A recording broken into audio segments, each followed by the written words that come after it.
Hello friends, अस्सलाम वालेकुम। Welcome back to my channel. आज की इस वीडियो में मैं आपको बताऊंगा कि हम कैसे डाउनलोड कर सकते हैं जुमांजी दी नेक्स्ट लेवल को अपने एंड्रॉयड में या फिर पीसी में, वो भी बिल्कुल फ्री फुल एचडी और हिंदी में। तो वीडियो शुरू करने से पहले बता दो कि आपने मेरे चैनल को सब्सक्राइब, लाइक और शेयर नहीं किया तो जल्द से कर लें। इसके बाद अपना कोई ब्राउज़र ओपन कर लें। मैंने डिस्क्रिप्शन में लिंक दे दी है, आप यहाँ जाकर पेस्ट करें और कॉपी पे क्लिक कर दें। पेस्ट करके कॉपी क्लिक कर दें, आपके सामने कुछ ऐसा पेज ओपन हो जाएगा। आप इन सब में से कोई भी लिंक सेलेक्ट कर लेते हैं। जैसे मैं इंडी शेयर करता हूँ, इंडी शेयर पे क्लिक करता हूँ, ये ऐड को क्लोज करते हैं। आपके सामने ऐसा पेज ओपन हो जाएगा। यहाँ 15 सेकंड वेट करें। तो फ्रेंड बिल्कुल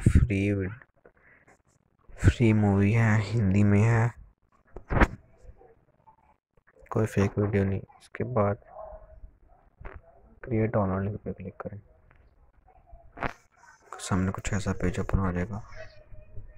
क्रिएट डाउनलोड पे क्लिक करें, देख सकते हैं डाउनलोड स्टार्ट हो गया है। मैं आपको दिखा देता हूँ। यह मेरी स्पीड बहुत स्लो आ रही है, लेकिन डाउनलोड स्टार्ट हो गया। वो अब मेरा मसला नहीं है। तो फ्रेंड, वीडियो अच्छी लगे तो चैनल को लाइक शेयर सब्सक्राइब करें और